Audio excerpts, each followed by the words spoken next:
Long before Craig Gates left his mark at Putnam High School, or ventured into the automobile business, or used his innovative ideas and generosity to constantly give back to his community and friends, we need to look at his early elementary school years to see the writing on the wall.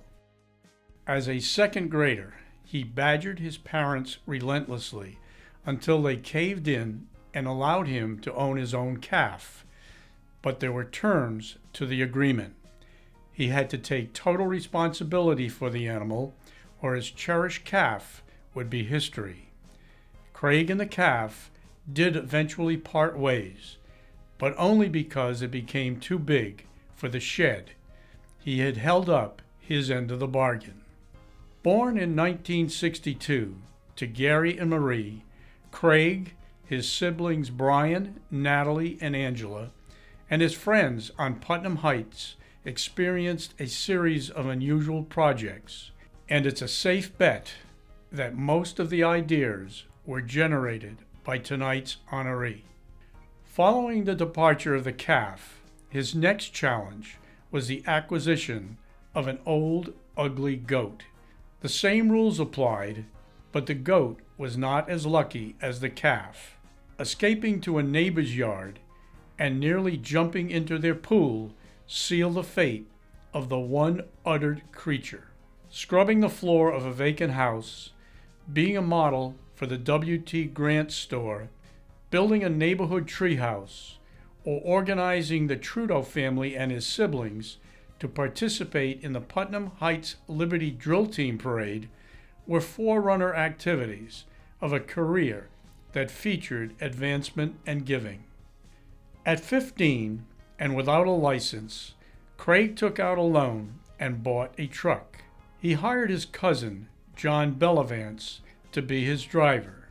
Together, they drove to purchase horses to be then sold to the slaughterhouse in Plainfield. His Putnam High School class will reads, "I, Craig Gates, leave my parking place to anybody who drives a cattle truck or Cadillac." That truck was very special, and the space is probably still empty. His first employment after graduation did not go well. He worked in the maintenance department at Glass Container in Dayville.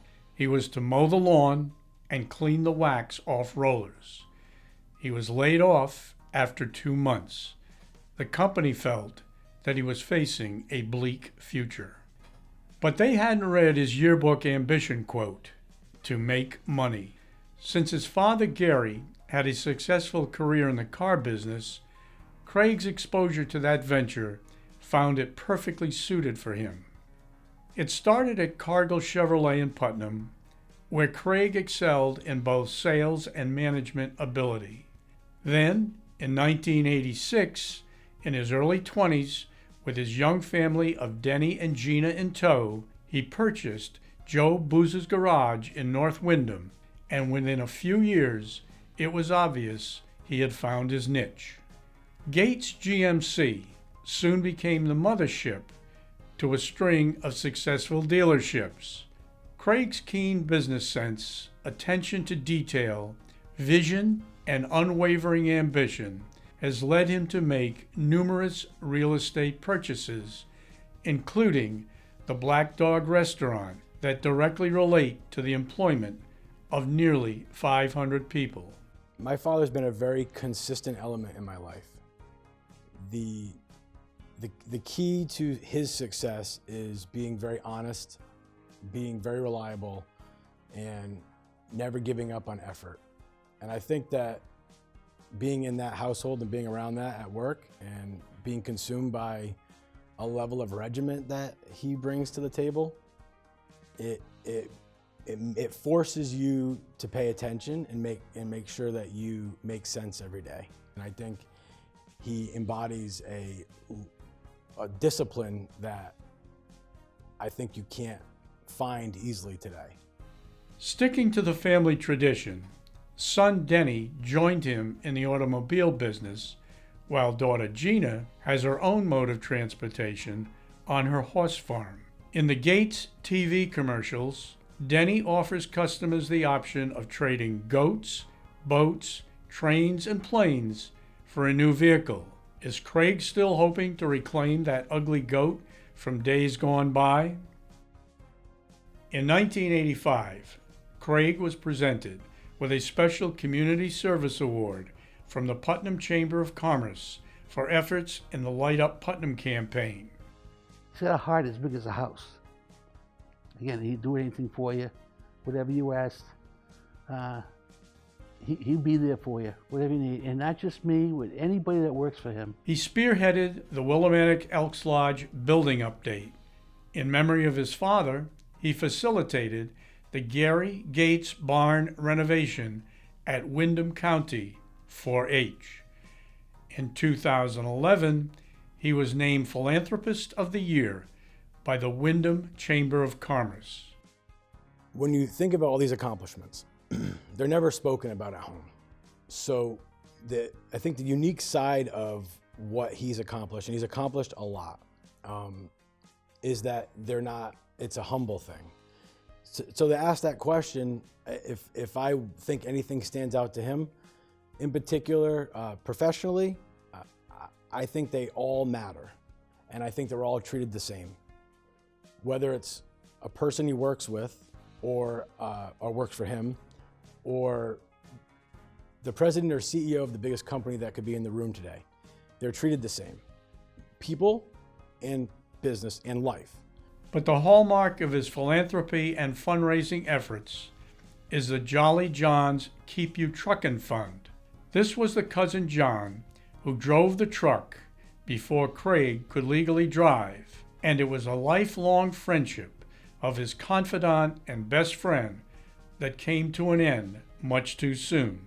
John passed after a courageous battle with cancer in 2012. John's struggle opened his own eyes on how families make it through these type of health crises, especially the less fortunate. Thus was born the Keep You Truckin' Fund to help lighten the financial load of those trying to cope.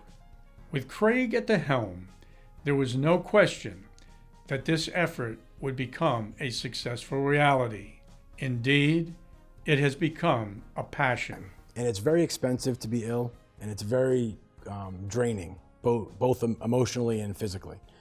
And I think that this allows families to be able to just be sick and get better. If you're a productive member of society and you get hit with a life-threatening disease, our goal with this foundation, my father's vision for this foundation, is to make sure that you get a chance to get better.